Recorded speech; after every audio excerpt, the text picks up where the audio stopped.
You can see on your screen number 25, the inverse of 52. It's Shea Keethler, who's going to be the go-to guy for faceoffs this season for Maryland. This is just an unbelievable stat comparing two seniors. Yeah, we made the joke earlier how this is kind of like one of those maybe joke graphics you see in the NBA, but no, this is a serious graphic we have to show the disparity in experience, the face-off dot here.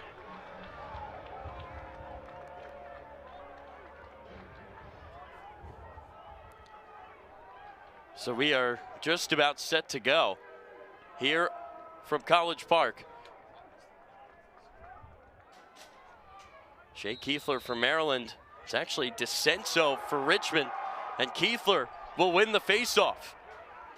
Keethler is down the near side and somehow trying to keep this in. It goes out of play. Who's got it? Maryland. So 1 for 1 for Shea Keethler. Again, he only took 35 faceoffs. Whoa. Another faceoff won by Shea Keethler. He's going to take it himself and push it wide. Spanos is right there. Will stay with the Terps. So far, so good for Keethler. It's a big question mark coming into the season. He avoids Jared Chenoy. And he's going to work right now on Anthony Dicenso. NCAA tournament last season, picking up 4 of his 6 assists when it mattered most, and now he's got a goal in game 1. 2-0 Terps off here at the middle. Maryland looking to win another one. A whistle's gonna go Maryland's way. So how about the job that Keethler has done so far, Ben? It was a huge question mark coming into this season. You know, what are we gonna see from the dot? As now a whistle goes against Maryland. You can see 19 in red just got a little lost there, and the former Calvert Hall Cardinal steps up, gives Maryland their 3rd goal. First faceoff win of the day. Stop. And instead Maryland takes it up the other way and scores. And now it's Sean Creter into the game for Maryland at the dot. You know, it was a question, how much of Creter would we see? Keethler was probably going to be the starter with just a little bit more experience.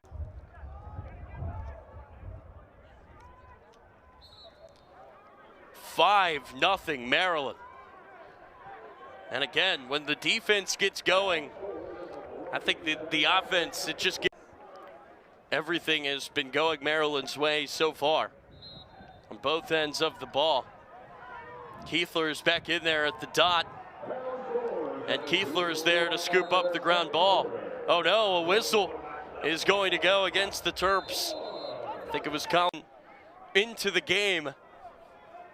Really interesting story. Grew up in South Carolina. He moves to Towson, goes to Calvert Hall.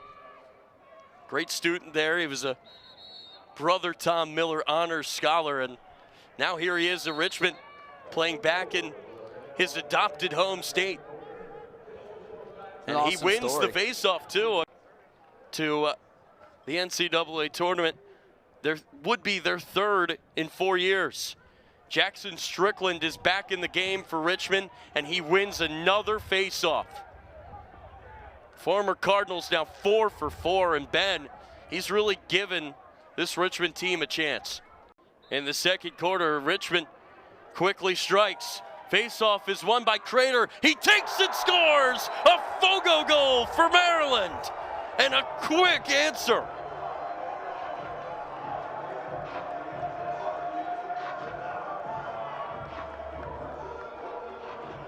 It has to be one of the most deflating things you can see if you're this Richmond team.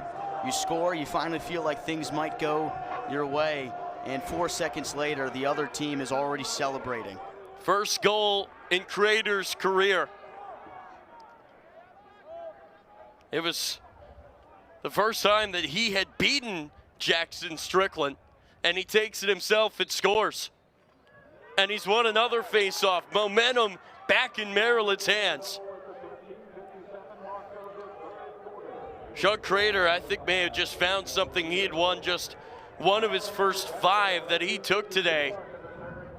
He scoops one up on Strickland, which in lacrosse, it just kind of feels like no lead is safe.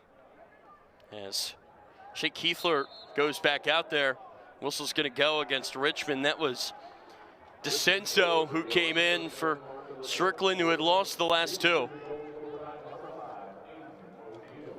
So O'Neill has both of Richmond's goals. Again, Kelly's role seems to be different every year at this Maryland program. He was the top guy on the offensive end in 22. Maybe he'll be that again for this Terrapin team.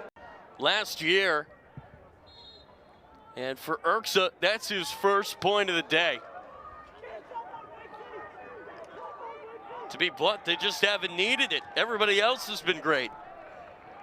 Got to be a confidence boost for a freshman, and they really need that for number 11. They need him to believe in himself. He's going to have a big role this year.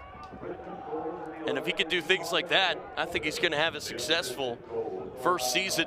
And 27 has been marking him all day. I mean, he's been denied, I think, a lot more than that. But still impressive for him to keep at it. And he's got his hat trick. If you're Richmond, keep things going forward toward the end of this game. That could be a good sign. Still a tough schedule upcoming for both these teams. But if you're Richmond, got to have positive momentum going into the break. Creter overran it. That was A.J. Larkin with a heck of a ground ball. These two, now it's 39 Lake with the ball on the far side. And that's the first time that we will see Jonah Carrier wearing 28, the freshman, and he's won the faceoff. There's Lake again, scooping up the loose change.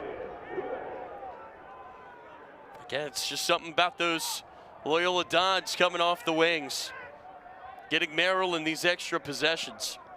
No, if there's time. That's Carrier again winning a faceoff. Could he maybe be an option this year, Ben?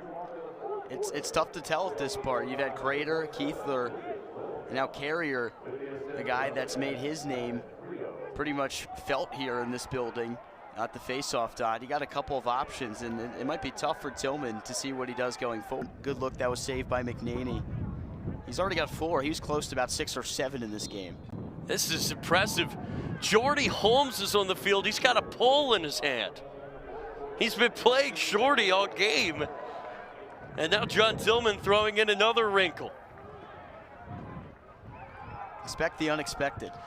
What a guy to have, by the way, that can do pretty much anything for you. He's great on man down opportunities. He can play